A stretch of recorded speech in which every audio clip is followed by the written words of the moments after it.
Gracias por la presentación, gracias por la invitación. Creo que es la segunda vez que vengo a estas jornadas.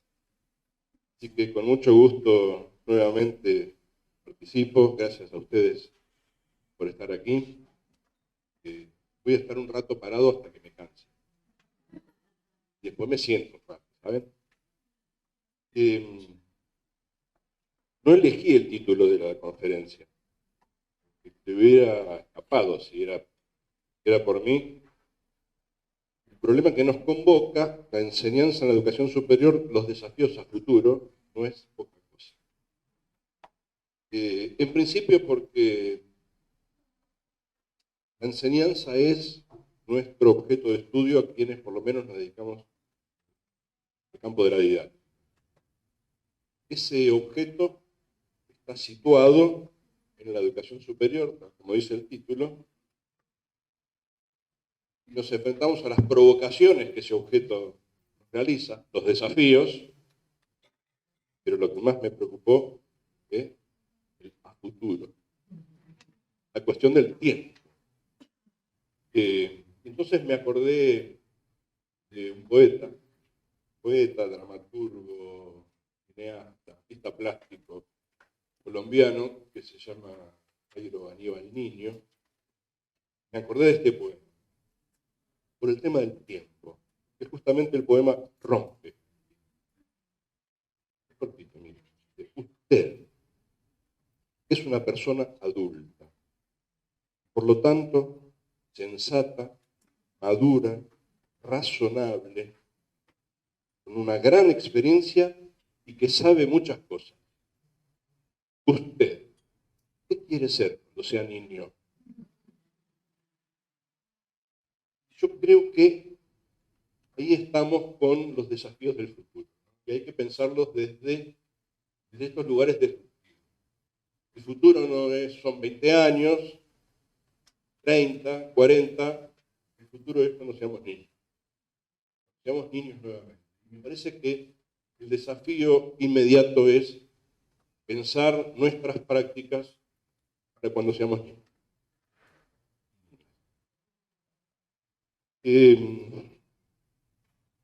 Armé esta presentación en 4 desafíos. 3 de ellos tienen que ver con la inmediatez, o sea, el desafío de mañana, y uno, el desafío de... El primer desafío lo llamé el desafío de la praxis. Lo llamé el desafío de la praxis porque quiero presentar la idea de la praxis como un desafío latente para todos aquellos y aquellas que enseñan. Praxis no es lo mismo que práctica, sino que es una cierta connotación de la práctica. Y ya práctica me hace ruido porque tampoco es fácil que nos pongamos de acuerdo en qué cosa entendemos por práctica. Y si no, pregúntenle a Liliana que está acá, que ha hecho una construcción epistemológica de la práctica. Circulan entre nuestros colegas, a veces nosotros mismos y mismas, 3 nociones que son claramente reduccionistas. La primera considera a la práctica por oposición de la teoría. Entonces, algo así como si yo pudiera definir, ¿qué es la práctica? Y bueno, aquello que no es teoría. Como la teoría se dedica a las generalizaciones, la práctica se dedica a concreciones, como la teoría es lo universal, la práctica es lo particular, digamos, en el juego de los opuestos. Pero esta noción, que no define a práctica, que entiendo que es reduccionista de la práctica, no me sirve para empezar a pensar qué cosa es esto de la práctica. Hay una segunda concepción que tiene que ver con esa idea de que la teoría ilumina la práctica, muy usada también en nuestros claustros, algo así como que todo aquello que nosotros hacemos, lo hacemos en razón de que hay una teoría que orienta nuestra acción, ¿no? Y como si dijera que la práctica depende de la iluminación que le hace la teoría. Espantoso sería si efectivamente fuera así, porque imaginen Imaginémonos todos frente a un problema concreto en un aula, un pibe se levanta y nos dice, profe, deje de charlatear. ¿Qué teoría es la que yo podría utilizar para direccionar mi práctica? Porque entonces me vienen 200 teorías. Y entonces no es cierto que la teoría direccione la práctica, porque si fuera nos quedaríamos inmovilizados pensando, a ver, espera, me dijo la psicología educacional que si yo le respondo al pibe que me está insultando, pseudo insultando, con otro insulto, genera una situación de más violencia. Me dice la sociología que imposible recopilar las teorías que juegan e intervienen en situaciones concretas.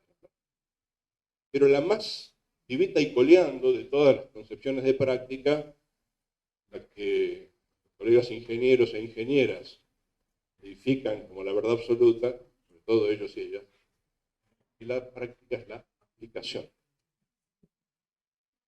Voy a aplicar. Esta noción muy instrumentalista, muy centrada en los medios, también que considera como posible que pudiera bajar a situaciones concretas una teoría tal como la teoría ha sido construida. Pero resulta que la práctica no se comporta con los cánones de la teoría. Entonces, si yo tuviera que aplicar, me encontraría con las dificultades de que la práctica no se muestra tan transparente como para yo decir, ah, esta es la teoría que tengo. Muy por el contrario. Muy por el contrario, porque la práctica suele ser más vale confusa. Los problemas de la práctica no son problemas tan fácilmente identificables. A veces ni siquiera sabemos cuál es el problema. Cuando entonces nos ponemos a pensar en que esto no es la práctica, que la práctica no es la oposición de la teoría, que la práctica no es la dependencia de la teoría, que la práctica no es la aplicación de la teoría, la pregunta es, ¿y qué es la práctica? Entonces me fui, un niño, a Grecia, preguntarle a los griegos qué es la práctica. Porque ahí hay una respuesta que creo que tiene mucho que ver con esta idea de los desafíos. Para los griegos hay dos formas de obrar. Una forma de obrar que tiene que ver con la intervención técnica, una forma de obrar que tiene que ver con la intervención moral, y eso es para ellos la praxis. Este primer desafío es formar profesionales para la praxis, me parece que es un desafío histórico que no podemos dejar de asumir. La praxis requiere, es decir, un sujeto que obra desde la intervención moral, ética. Requiere deliberación, no automatismo y no instrumentación. Requiere un comportamiento que hace a ese práctico o esa práctica un hombre y una mujer prudente, que procura actuar de manera adecuada, que procura actuar de manera justa, procura actuar en una situación concreta de manera justa y adecuada, y que necesita una forma de reflexión que alguien llamó por allí sabiduría práctica. Me encanta este término. Me encanta. Sabiduría práctica. Que permite saber cuál es el principio ético que orienta la acción en una situación concreta. Entonces, digo que en un mundo en donde hay un loco que dice que la libertad es vender un brazo, en un mundo en donde hay un presidente de un país latinoamericano que se fotografía con un arma, en un mundo donde nuestros pibes se mueren de hambre, en un mundo donde la desigualdad es cada vez más desafiante y donde la justicia de la balanza se tuerce con un peso que pone un solo dedo. En ese mundo, en ese mundo que es nuestro mundo, no podemos no formar profesionales con conducta ética, que actúen de manera justa, de manera solidaria, en situaciones determinadas, prácticas y adecuadas. El abandono que creo que sistemáticamente han hecho nuestras universidades de la formación en la solidaridad, en la justicia, en los valores que metemos dentro de la bolsa de la ética, si quieren, me preocupa. Porque se lo dimos a esa materia que está en el ingreso, que se llama, cada una distinta, Mundo Contemporáneo. Entonces, allí formamos a los profesionales para el futuro y allí es donde discutimos las características del profesional. Y nos desentendimos en el resto de las cátedras, en el resto de la formación, de que nuestra misión como formadores de profesionales es no formar cualquier profesional. Formar un profesional que sea pies tierra, que no mire su ombligo, que pueda mirar al otro y a la otra, que pueda tener conductas desde un mundo con otros y otras, no desde llenar su bolsillo, desde potenciar su emprendimiento personal, desde salvarse solo, desde... Nosotros como universitarios y universitarias tenemos que formar profesionales para la práctica, porque el mundo se cae a pedazos. Nuestro mundo se está cayendo a pedazos. Nuestro vecino está cayéndose a pedazos. Se quedó sin trabajo. No le alcanza el dinero. Sus hijos tienen hambre. Nuestro vecino, no. Allá arriba, en otra provincia. Me parece que tenemos que retomar como desafío inmediato la justicia o la idea de justicia, la idea de solidaridad, la idea de la ética, transversalice la formación. Hacernos cargo, cada uno de nosotros y nosotras, desde nuestro campo disciplinar, qué es una intervención ética desde ese campo disciplinar, nosotros que en general nos dedicamos a las ciencias humanas. Más fácil todavía para nosotros. El segundo desafío lo llamé formar profesionales para la práctica. Entonces, ahí sí creo que tenemos que mirar, bueno, qué es lo que estamos haciendo con la formación.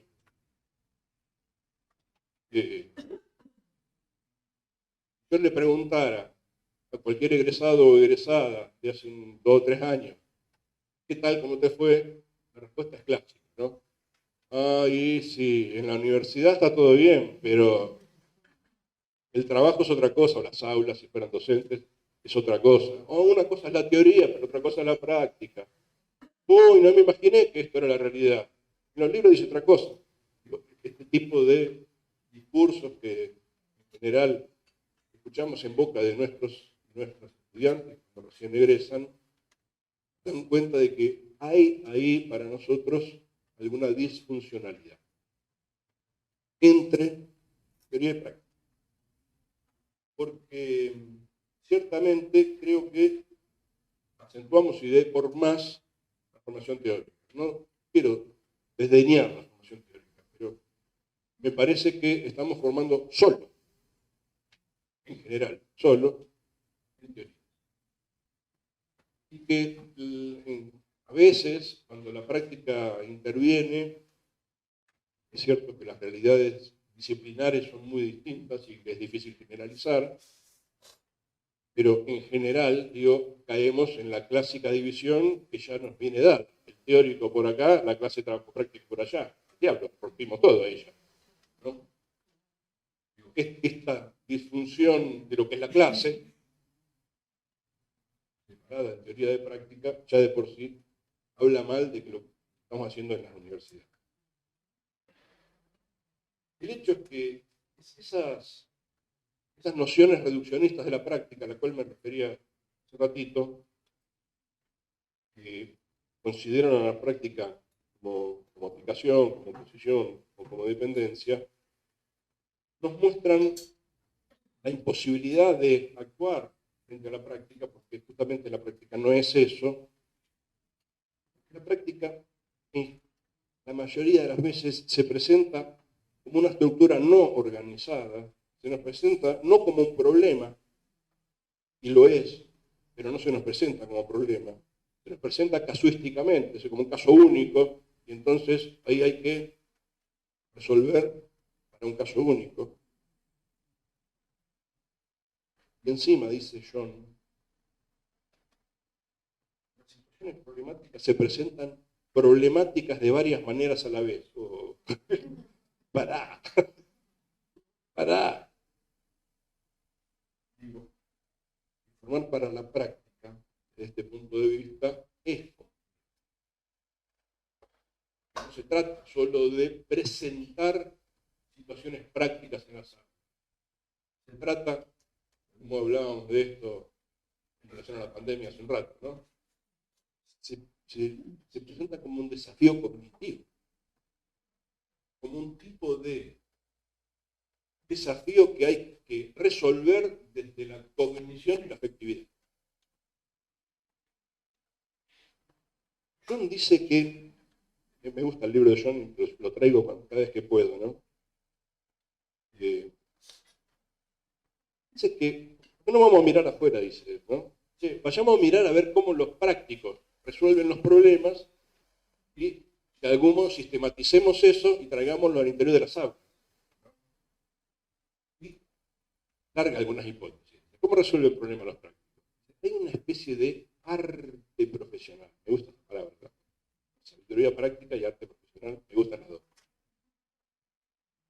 Un arte profesional, es decir, un tipo de saber, John, que básicamente tiene que ver con el conocimiento práctico y no con el conocimiento teórico. Y ese arte profesional es una construcción personal que hace cada profesional para resolver los problemas de la vida.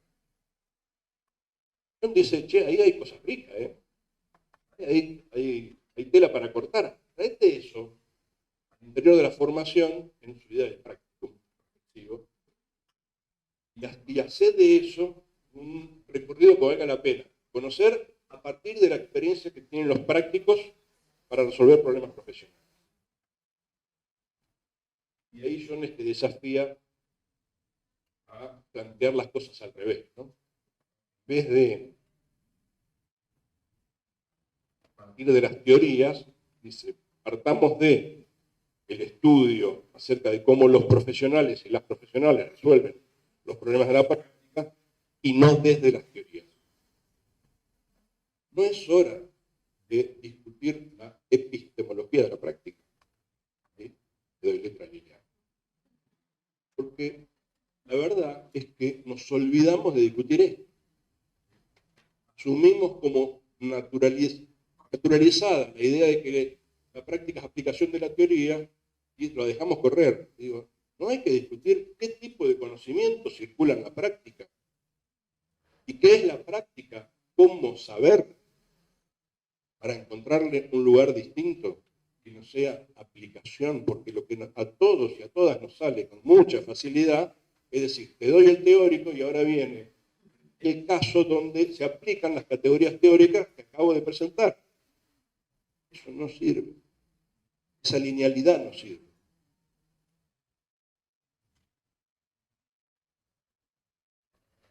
Dice John que ese arte profesional es un saber, un tipo de saber,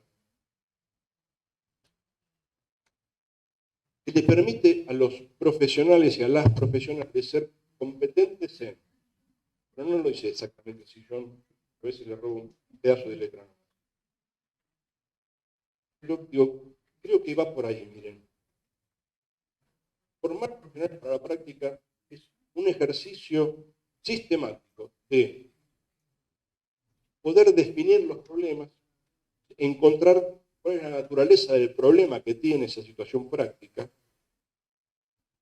la posibilidad de construir un análisis de esos problemas, la posibilidad de abordar ese problema para encontrar un camino de recorrida, aunque no sea una solución, y acá sí, John dice, también un arte de la improvisación. Bueno, nosotros general a nuestros y a nuestras futuras docentes, estamos con la planificación, y nuestros y nuestras futuros docentes creen todavía en formatos distintos, pero creen que se resuelve con una buena planificación. Y la mayoría de las veces no se resuelve con una planificación. Necesitamos una agenda.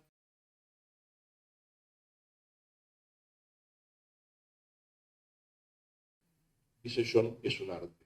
Entonces, creo que formar profesionales para la práctica supone formarlos en el arte de definir problemas prácticos, en el arte de analizar problemas, en el arte de abordar los problemas y en el arte de improvisar ante los problemas.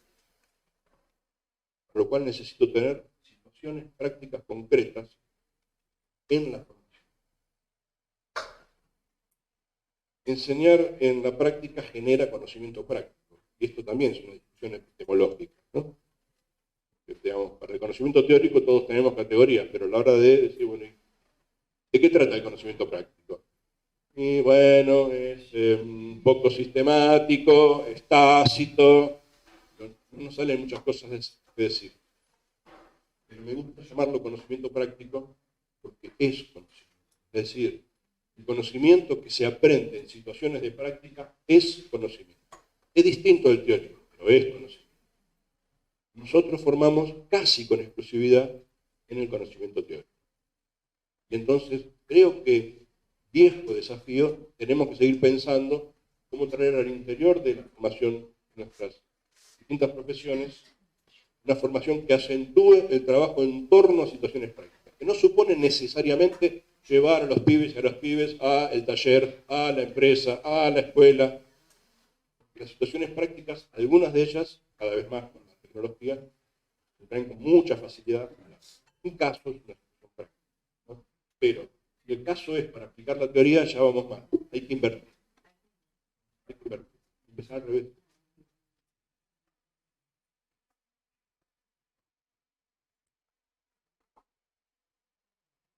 La práctica tiene buena prensa hace unos cuantos años, eso es bueno, nos viene bien, digamos. Y en algunas carreras universitarias ha favorecido mucho la edición que unió las carreras de 43. La verdad que nos vino bárbaro eso, porque aquellas carreras todavía hoy algunos estarían discutiendo, no, primero va la teoría y después recién va la práctica. El 43 puso una púa que quiso molestar en el pie, ¿no? Cuando exige definir la intensidad de la formación práctica en la carrera y dice que esa intensidad de formación práctica no solo se concentra en la PPS final, en la práctica profesional supervisada final, sino a lo largo de la carrera. Muy beneficiosa la entrada de 43 para esto, para un tema teórico nuestro, digamos, de cómo concebimos la práctica, ¿no? A partir de los 90, de la palabra, con la idea de los campos, también fue beneficiosa porque la práctica transversalizada a lo largo de distintos años de la carrera. Y todo eso está genial, pero yo creo que la deuda está pendiente todavía. Porque en general lo que nos ha pasado es que concebimos la práctica como lo que sucede en el afuera. Yo creo que lo que nos está faltando es formar a nuestros y a nuestras profesionales en el arte de abordar situaciones.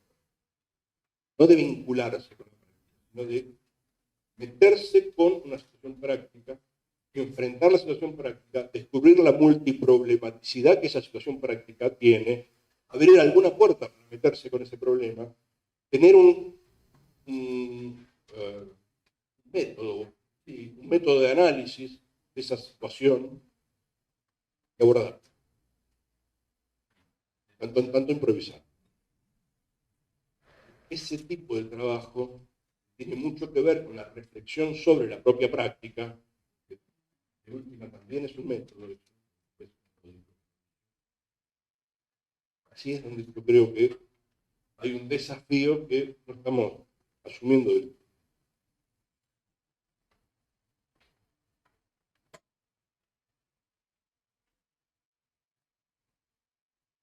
Eh,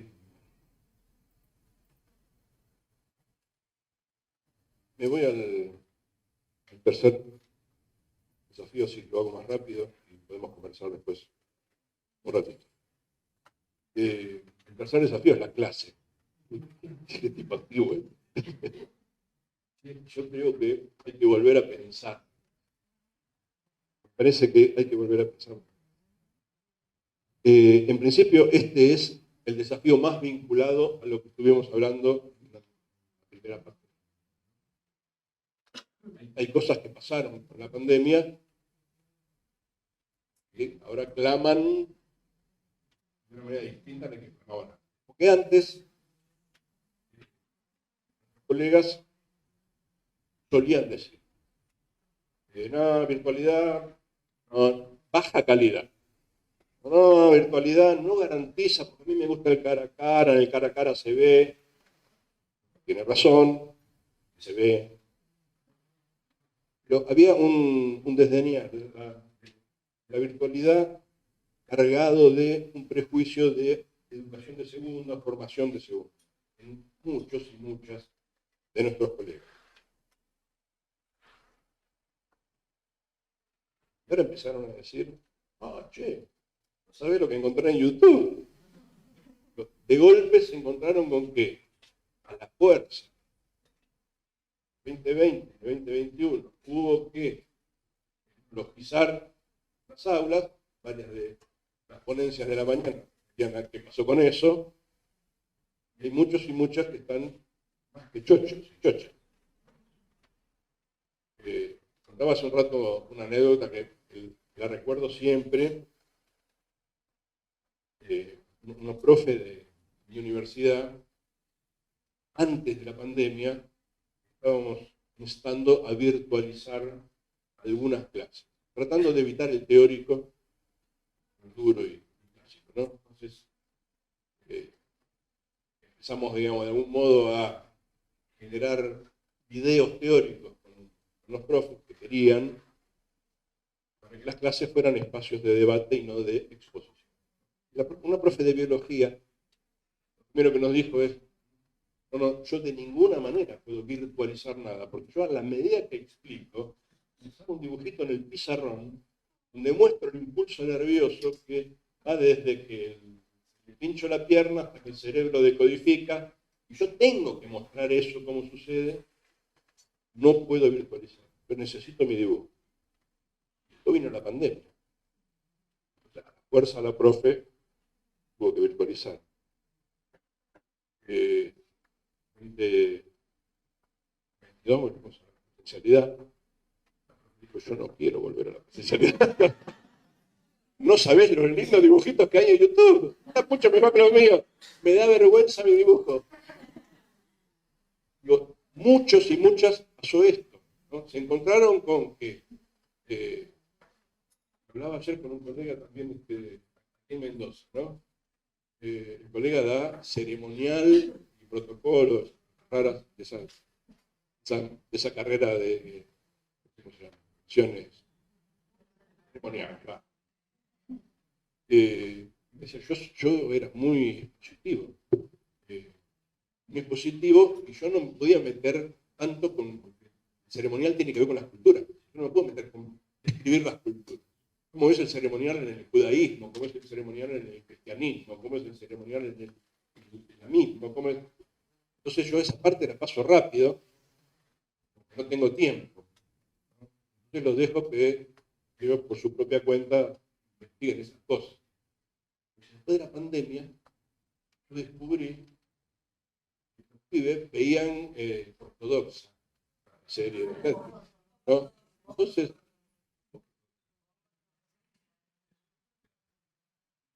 ellos mismos me traían la cultura judaica al aula y yo con más facilidad lo vinculaba. Está bárbaro eso. Nos recomendamos series mutuamente ahora. Eso está transformado. Decididamente está transformado.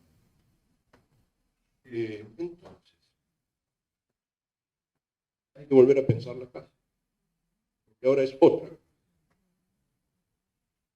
Volver a pensar la clase supone, creo para mí por lo menos, no olvidar, digamos, lo que es lo básico y poner como cada cosa suya. Me gusta presentarlo en un esquema de dos progresiones, así lo llamo, cuando pienso en las decisiones que tomamos. Las decisiones son decisiones clásicas, pero me gusta dividirlas como en dos niveles de importancia. Unas de primer nivel, decisiones más fuertes, profundas, digamos, y unas decisiones de segundo nivel que tienen que ver con la cuestión más operativa. Entre las decisiones de primer nivel, yo creo que hay básicamente tres. Habrá otras, digo, básicamente. Una tiene que ver con el sentido, Karina refería hoy mañana temprano a eso, razón pedagógica por la cual estoy enseñando algo. Que no es menor. Esto es poder preguntarnos, ¿y esto por qué es objeto de enseñanza? Porque toda vez que la respuesta sea porque está en el currículum, porque están los contenidos mínimos, estamos en liquidad, ¿no? Si nosotras no encontramos una razón pedagógica, mucho menos nuestros y nuestras estudiantes van a encontrar sentido y razón pedagógica en un contenido. El sentido es cierto que se construye, no es tan automático, que no sale así como ya está, pero si no hay sentido, el objeto de enseñanza carece de vida. Enseñamos letras muertas, dirían los poetas, ¿no? O sea que encontrar la razón pedagógica es rever de algún modo la selección que hemos hecho de algunos contenidos o, en todo caso, rever la asignación de sentido que hemos hecho de esos contenidos para poder poner a disposición de nuestros y nuestras estudiantes nuestra asignación de sentido para que ellos y ellas puedan construir su propia asignación de sentido. Pero es una pregunta que no podemos dejar de hacer. ¿Qué enseñó esto? ¿Por qué razón enseñó? La más profunda de las preguntas que puede hacer quien enseña. La segunda decisión que tomamos refiere al contenido específicamente. Categorías conceptuales que desprendemos del contenido, porque allí, claro que hay muchas posibilidades. Pues, cuando enseñamos un contenido, nosotros decidimos qué cosas se enseña de ese contenido. Como lo desagrego es una decisión personal. El enfoque que le doy, eso es libertad de cátedra, ¿no? Con el enfoque que le doy, la teoría desde la cual lo presento, la hibridez desde la cual lo presento, o sea que las categorías conceptuales venidas de un contenido, de un tema, si quieren, para diferenciar una cosa de otra, es una decisión que tomamos. La tercera fuerte que creo que tomamos tiene que ver con los desafíos cognitivos afectivos que les proponemos a nuestros y a nuestros estudiantes. Lo bruto lo voy a decir. ¿Qué va a hacer la cabeza y el corazón de nuestros y nuestras estudiantes con ese contenido? ¿Cómo van a trabajar? Bueno, yo digo, miren, con tecnología o sin tecnología, eso es para siempre. Es para siempre, ¿no? Que antes de pensar como un instrumento, finalmente la clase hay que pensarla, bueno, ¿por qué la enseño? ¿Qué cosa enseño? ¿Y qué les propongo trabajar a nuestros y a nuestros estudiantes con eso que les enseño? Desafíos cognitivos, pues llama la Gloria Edelstein. Y de ella estoy robando la idea del desafío, ¿no? Porque efectivamente es un desafío. No se impone el trabajo cognitivo, ¿no? Se propone. Y en el aula no solo se propone, se desafía. Entonces, aprender a el desafío. Luego hay tres decisiones que son instrumentales. Que tienen que ver con la actividad de la clase, con los recursos de la clase y con el tiempo que destina a la clase, ¿no? Lo clásico. Para trabajar con esos desafíos cognitivos afectivos, ¿qué les propongo hacer, entre comillas? ¿Con qué recursos y cuánto tiempo? Ahí recién calzan las tecnologías, en la instrumentación. No, porque ahí aparece lo tecnológico. Entonces, digo, pensar la clase hoy con tecnologías, no, diría, el peligro es no quedar en pensar en tecnologizar las clases. Que es, para mi gusto, el mayor de los peligros, ¿no? Que el aula Moodle y los recursos Moodle colegas que se dedican a la educación a distancia son muy buenas capacitadoras de nuestros profesores y profesoras, pero en lo instrumental. Ah, mira, en el Moodle hay una función que si vos entrás, todo bien, pero eso no es la clase. La clase no se resuelve con los instrumentos de Moodle. La clase se resuelve cuando pienso por qué enseño esto, qué voy a enseñar y cómo van a trabajar mis estudiantes cognitiva y afectivamente con esto. Más luego, recién ahí, la resuelvo instrumentalmente. Entonces, creo que el tercer desafío tiene que ver con esto. Con tecnologizar sin instrumentar. Hay algo de lo cual no hay regreso.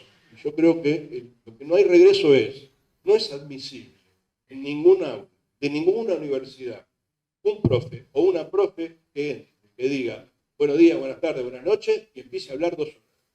Nos van a quemar las aulas. No es admisible. Nadie más para eso nunca. Eso definitivamente es producto de la pandemia.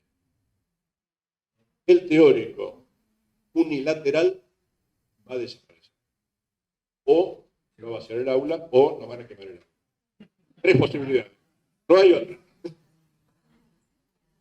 Entonces, lo que de algún modo creo que representa el desafío para pensar la clase, que estoy refiriendo, es, bueno, ¿cómo resolvemos finalmente esta cuestión de mezclar presencialidad con virtualidad usando lo mejor de cada cosa?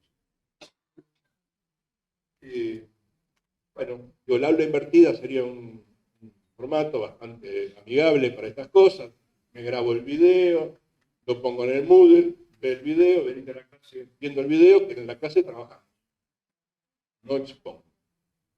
Y aún a costa de que el profe me diga, no, pero yo cuando expongo interactúo. Igual, no se van a interactuar más. Interactúa mucho mejor cuando estoy mejor informado.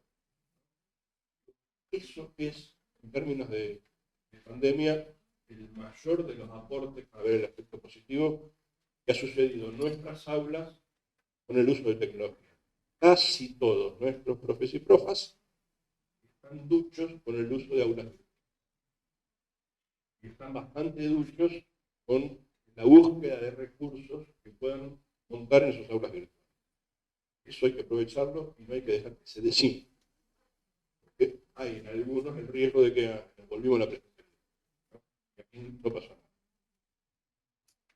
Porque es muy potente, efectivamente, el beneficio para el aprender que produce los buenos videos del impulso nervioso que ven ahora los estudiantes de mi amiga contra su dibujito tonto. Eso hay que poder aprovechar.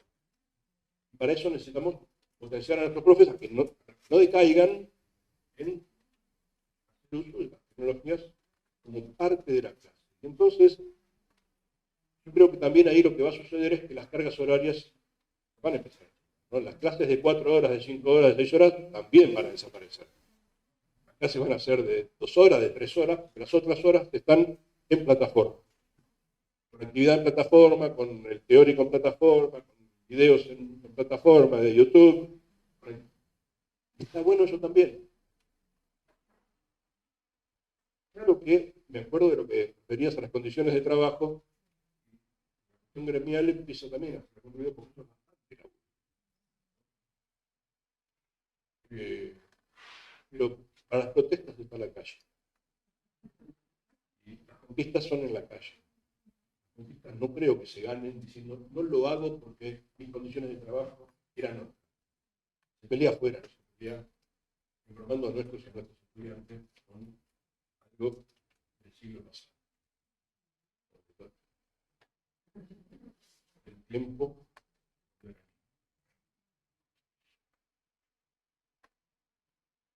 Finalmente cierro con el último desafío, y este sí tiene que ver con la mediatez, no con la inmediatez. Creo que es la realidad virtual. Me parece que hay que empezar a vestir el avatar. El que va a dar clases es el avatar. Bueno, allí hay una construcción que todavía nos es bastante ajena, pero que con una velocidad que ni siquiera imaginamos, yo creo que se nos va a meter en las aulas. Para nosotros, probablemente tarde un poquito más, ¿no? Pero hoy ya las ingenierías, por ejemplo, ya están usando realidad virtual para la formación. Y un estudiante puede meterse dentro de un reactor nuclear y desarmarlo adentro.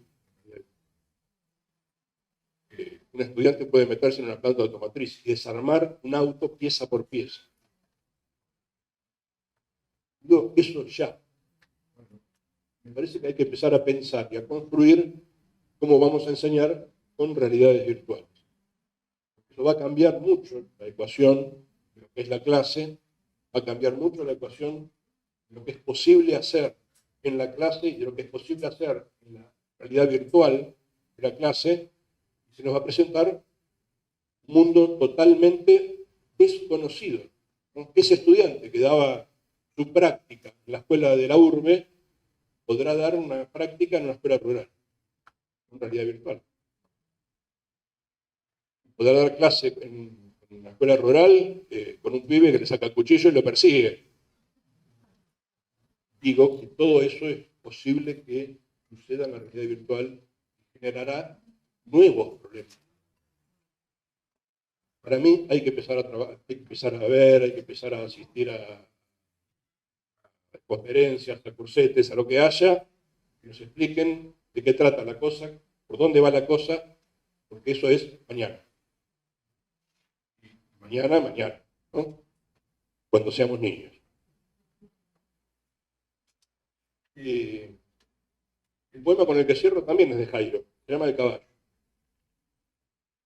Jairo Aníbal Nin. Yo como pariente lo trato, ¿vieron? Pienso todo el tipo. ¿Qué tiene en el bolsillo? Un caballo. Ah, no es posible, niña tonta. Tengo un caballo. Que come hojas de menta y bebe café. ¿Usted se volvió loca? El caballo galopa dentro de mi bolsillo de mi delantal y salta en el prado que brilla en la punta de mis zapatos de colegial. Embustera, tiene un 0 en conducta. El caballo canta y toca el armonio y baila boleros, bandis y rig. Eso es descabellado. El caballo es rojo, azul o violeta, es naranja, blanco, verde, limón. Este es el paso del sol. Posee unos ojos color de melón y una cola larga que termina en flor. Tiene 0 en dibujo. Mi caballo me ha dado 1000 alegrías, 80 nubes, un caracol, un mapa, un barco, 3 marineros, 2 mariposas y una ilusión. Tiene 0 en aritmética. Qué pena que usted no vea el caballo que tengo dentro de mi bolsillo. La niña sacó el caballo del bolsillo de su delantal, montó en él y se fue volando. Yo digo que los desafíos a lo inmediato, poder ver en nuestro bolsillo del delantal hay un caballo como cuando éramos niños. Gracias.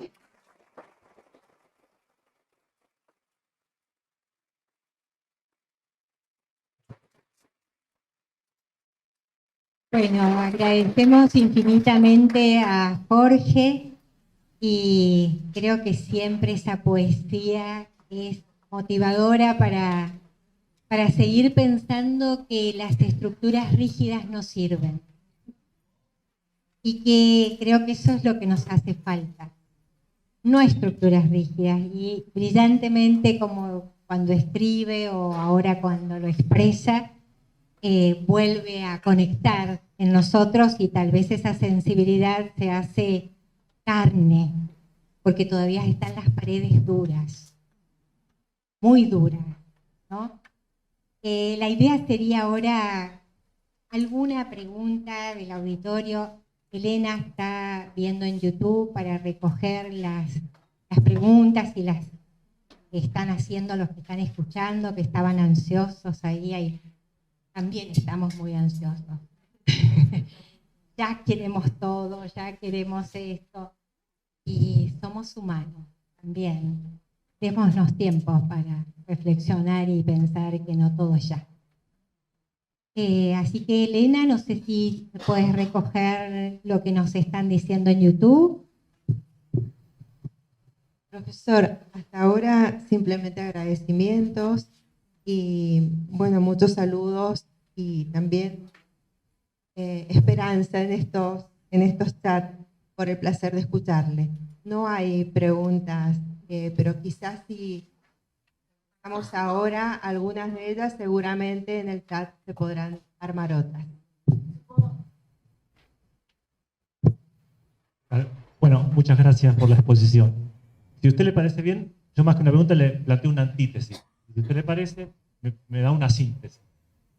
Bueno, a mí me parece que esta distinción entre conocimiento teórico y práctico es más un obstáculo epistemológico, ¿no? Como que la ciencia crea conocimiento a partir de interpretar la experiencia, y a veces la ciencia también los termina reificando, ¿no? Convierte en realidades cuando en realidad son solamente una interpretación de la experiencia. Y ese problema que a veces tiene la ciencia en la universidad, en el mundo académico, pasa mucho más. Tenemos como una especie de transposición del conocimiento, que convertimos en un objeto alejado de la experiencia. Y yo creo que, en todo caso, el conocimiento es siempre complejo y multidimensional. Siempre es un hacer algo desde una posición ética y que lo podemos expresar simbólicamente, teóricamente de alguna forma, y algunas otras dimensiones más que podemos pensar. Una de ellas me parece muy importante, que es la conciencia que uno tiene sobre lo que conoce y cómo lo conoce, ¿no? La metacognición, muy importante.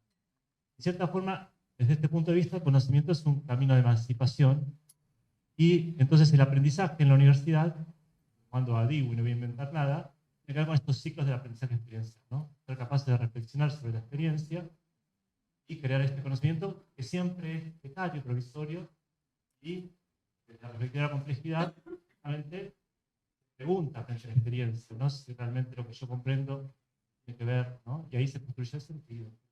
¿Qué piensas sobre esto?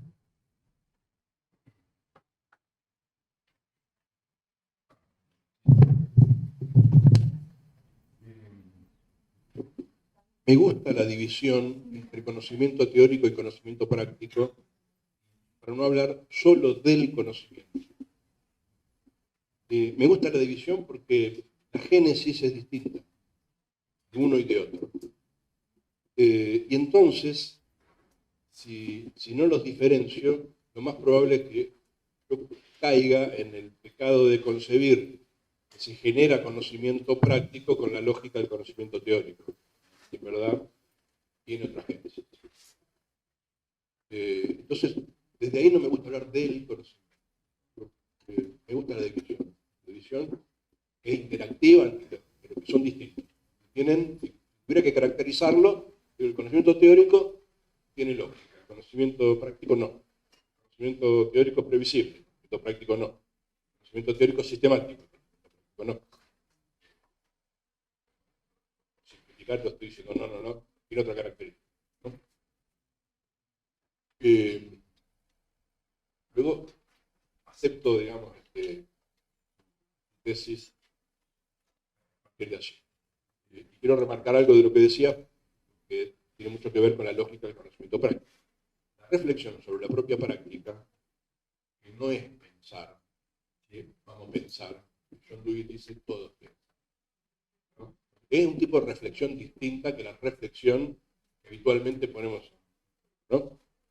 Es una cosa seria la reflexión sobre la propia práctica.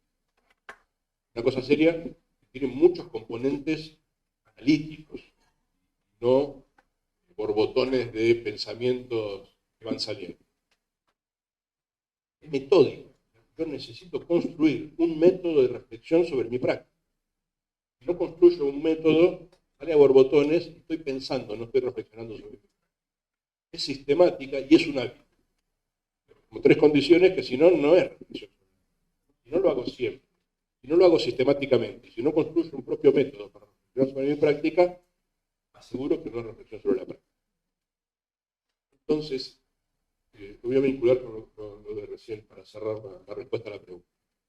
La única forma que tengo de sistematizar mi conocimiento práctico es con un ejercicio de reflexión sobre el práctico.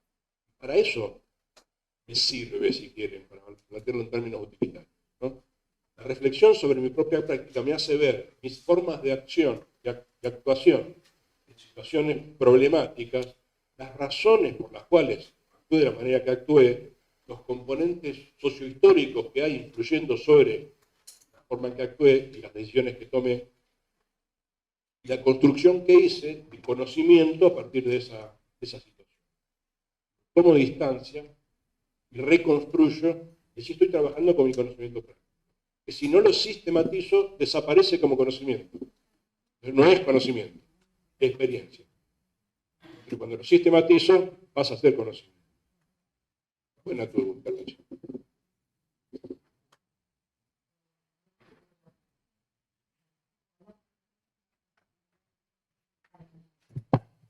Sí. Bueno, Jorge, como siempre nos dejas pensando.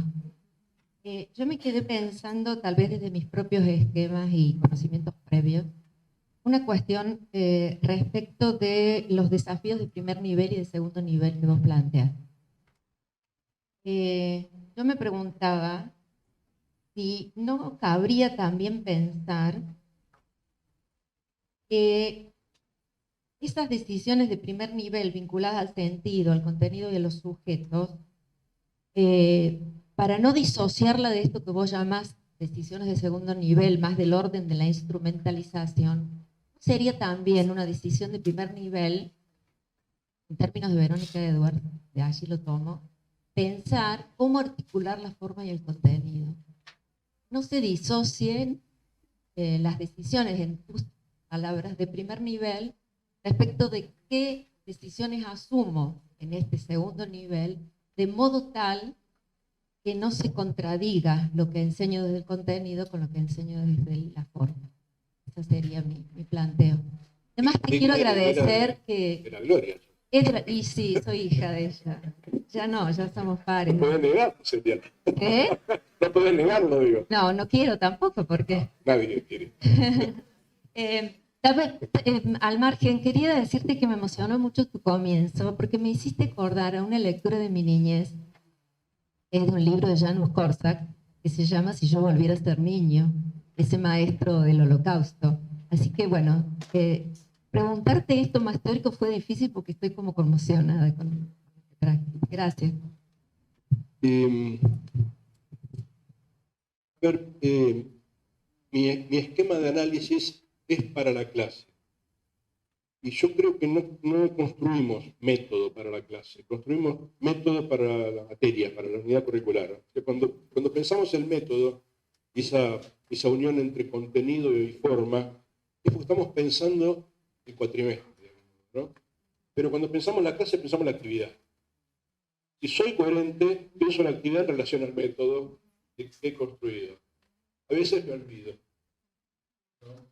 Porque lo pensé en algún momento, de algún modo hice una construcción teórica para mí mismo, tomé ciertas decisiones para mí mismo y las volqué en mi proyecto de cátedra.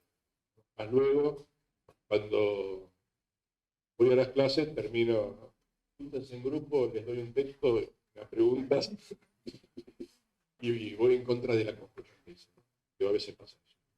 Pero yo creo que no, efectivamente no pensamos en términos metodológicos la clase. Es como un techo, ya está pensado, digamos. La clase es una concreción, una propuesta concreta de esto que en algún momento es de otra dimensión.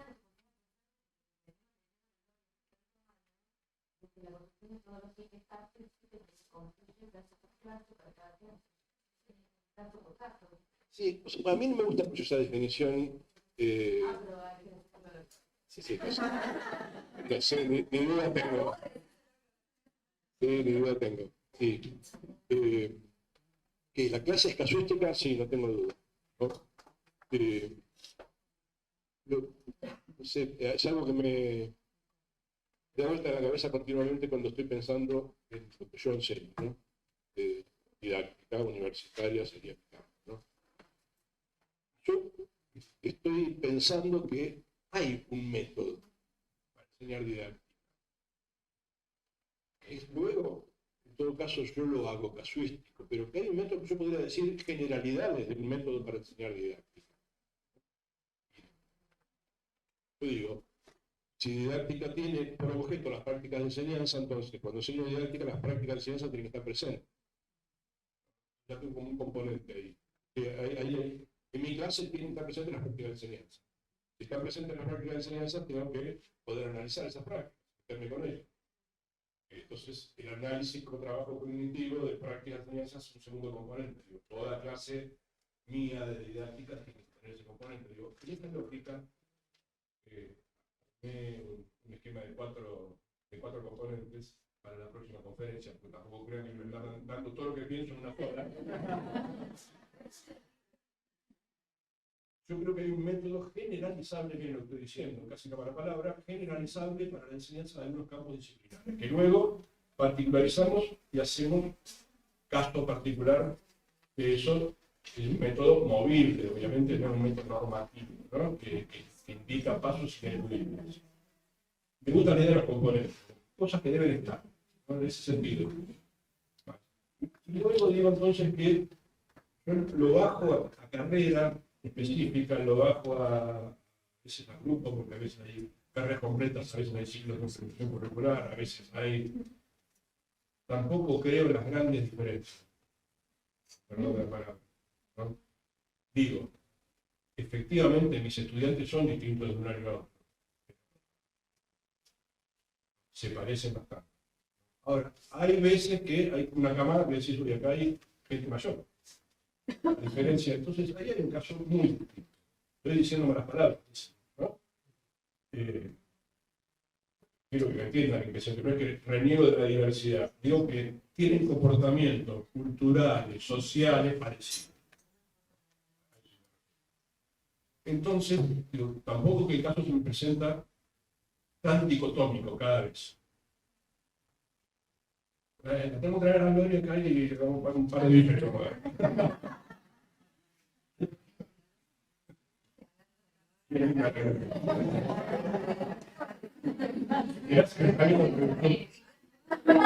Estamos fritos.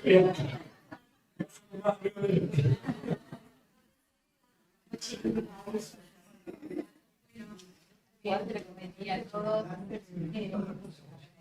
¿Se escucha? Bueno, mi intervención lleva también en el mismo sentido que la profesora anterior, en función de esas decisiones, ¿no? Que las presentaba como en un primer nivel y en un segundo nivel. En el caso mío me ocupo de didáctica, de tecnología educativa y de educación a distancia. Entonces, tu ejemplo de que mi compañera de educación a distancia dijiste va por el lado de la instrumentalización cuando trabajan con MOOC. Bueno, nos ocupamos mucho de tratar de situar esas prácticas y de que los profesores creo que estamos en el sentido del desafío que marcaba, inclusive de tratar de situar cuando los equipos vienen con las ideas de los modelos instruccionales y de trabajar desde una pedagogía crítica, podríamos decir, desde lo pedagógico y didáctico. Entonces, bueno, te quería preguntar un poco en función también de este desafío de la inclusión de la tecnología educativa como disciplina en relación con la didáctica, ¿no? ¿Qué reflexión cabe en ese sentido?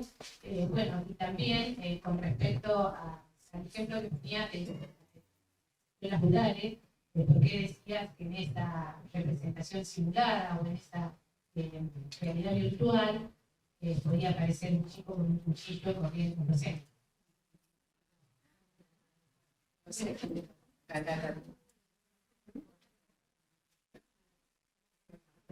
Y la Mariana Mayo, que anda allí, dice que es tecnóloga, no didacta. Yo le digo, vos sos didacta, nosotros no existe la tecnología. ¿Qué parte de la didáctica? Lo que hoy me dijo, te agradezco el elogio, porque así lo tomo, pero no.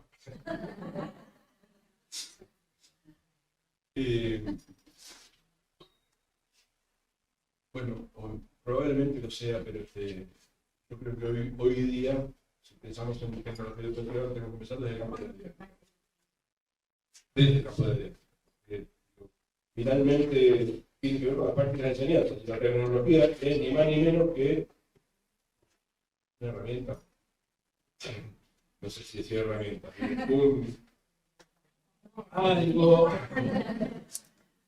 que tiene que ver con la enseñanza, ¿no? Lo que se pone a disposición de quienes enseñamos. Entonces, está vinculado directamente con las prácticas. Creo que la construcción teórica que se haga se va a hacer en las orillas de la didáctica del río que va corriendo así, en torno a las prácticas, ¿no?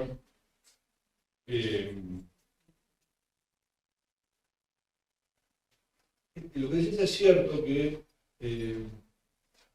el afán por correrse de la instrumentalización es válido, pero no es fácil en quienes se han formado en el campo de la tecnología. Sobre todo porque provienen a veces de campos distintos. No siempre las procedoras didácticas, las clásicas procedoras didácticas de educación a distancia no siempre provienen de la pedagogía o del campo pedagógico.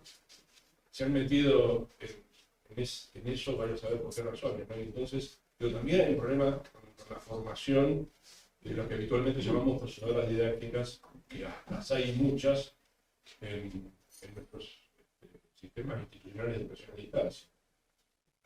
Es válido lo que decís.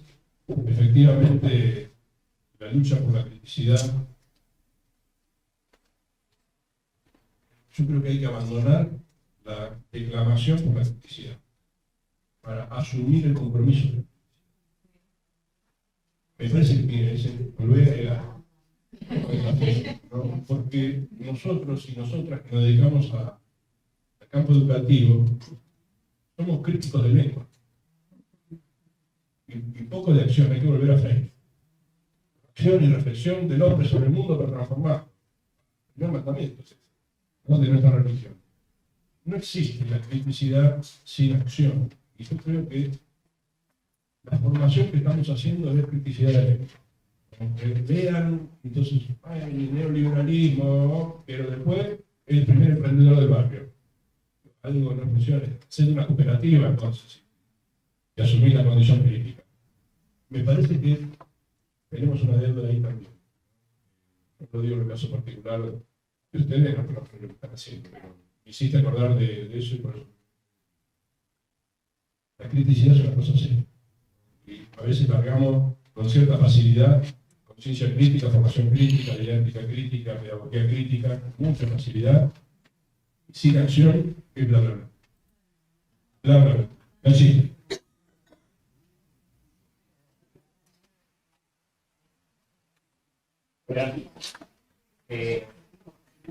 Yo tengo una pregunta relacionada a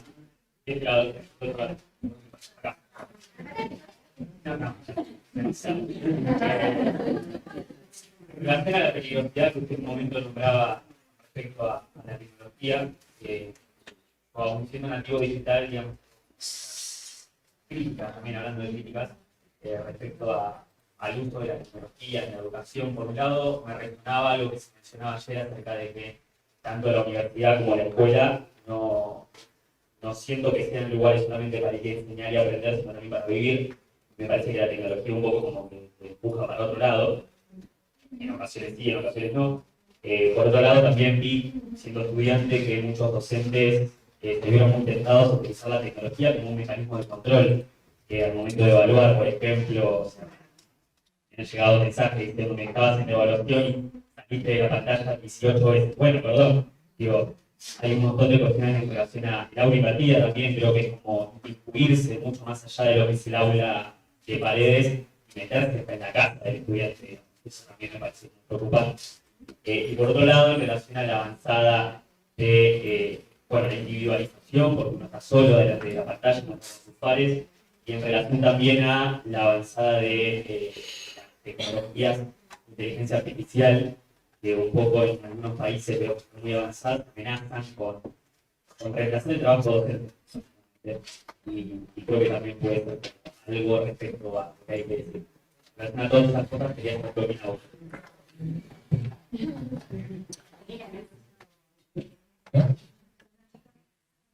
Ajá. Son vecinos. Sí. Vecinos míos de la otra Martín. Reímos.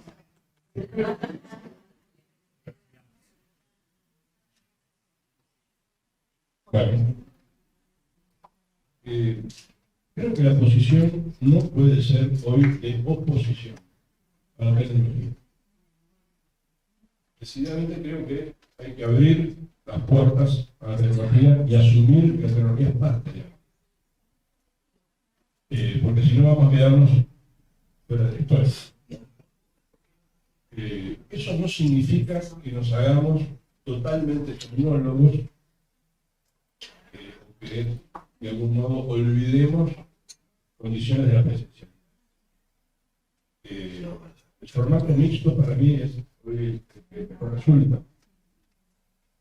Es decir, lo que se puede resolver en la presencialidad, porque es mejor que se resuelva, lo que se puede resolver en la virtualidad, porque es mejor.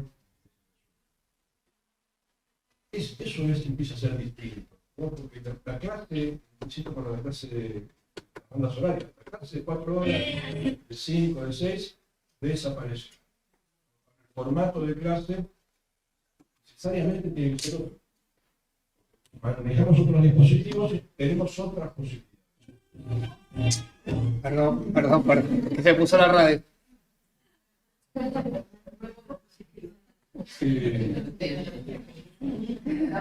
Es peligroso. Bueno, fue peligroso la prensa, fueron peligrosos los medios de comunicación, fue peligrosa la guerra. Pero sí, siempre un peligro. Realmente termina todo igual, ¿no? Las grandes corporaciones nos tocan con las tecnologías y lastimamos a nosotros que sí, pero hay que jugar esa regla. Hay que poner la criticidad de reacción así, en ese campo, y no fuera de ese campo. Ese es mi punto de vista. Bueno, se me escucha igual. Pablo del conurbano también, otro reclamador del conurbano soy. En cuanto a cómo estamos hablando.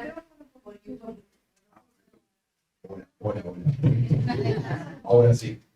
Bueno, decía, para esto hablamos sobre cómo atender a cada grupo. Me parece genial la postura reflexiva sobre lo que estamos haciendo, por qué lo hacemos, qué contenido queremos tomar, pero también a quién le tenemos que dar esos contenidos y qué queremos que tomen de eso.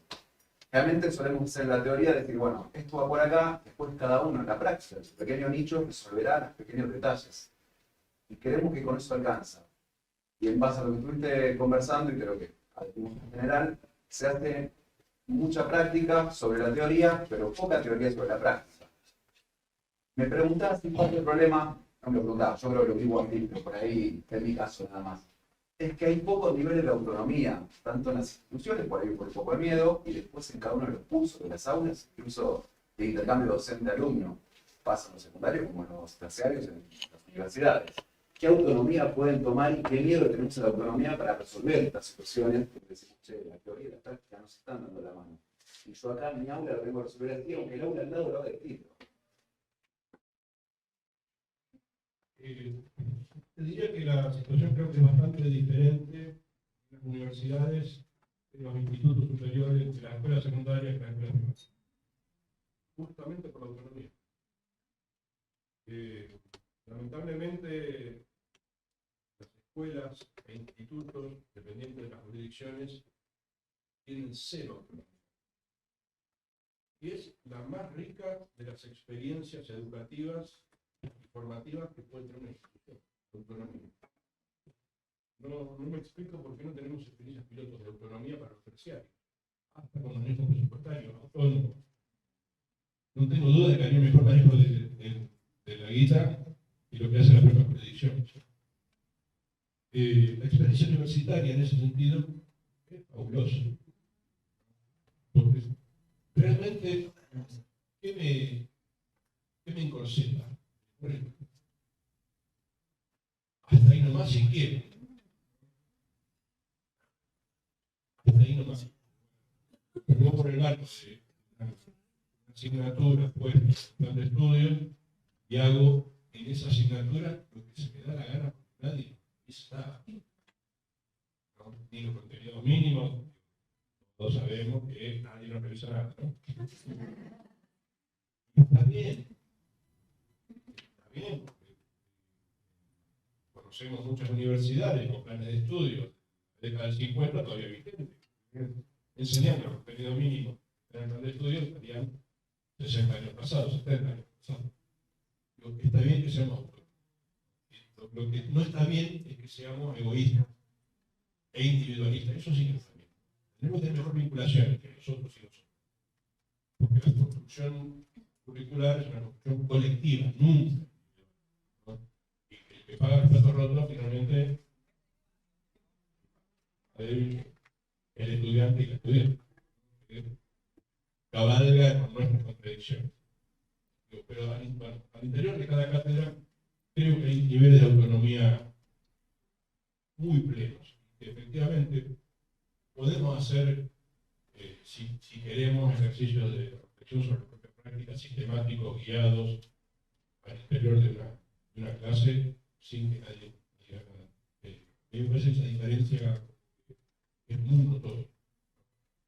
En cambio, he visto institutos superiores donde un director o una directora fue a una clase y le hizo un informe a un profesor sobre las clases que dio, con recomendaciones.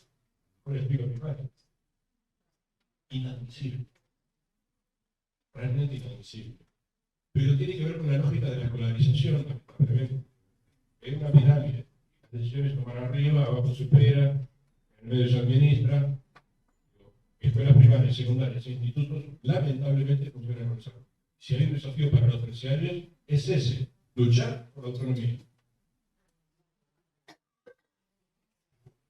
Bueno, agradecemos infinitamente. La verdad que tiene un tiempo tirano. Entonces, agradecerle que están en YouTube, escuchando. Agradecer por la posibilidad de dialogar y que hemos podido tener, ¿no es cierto? Acá con esta tiranía del tiempo,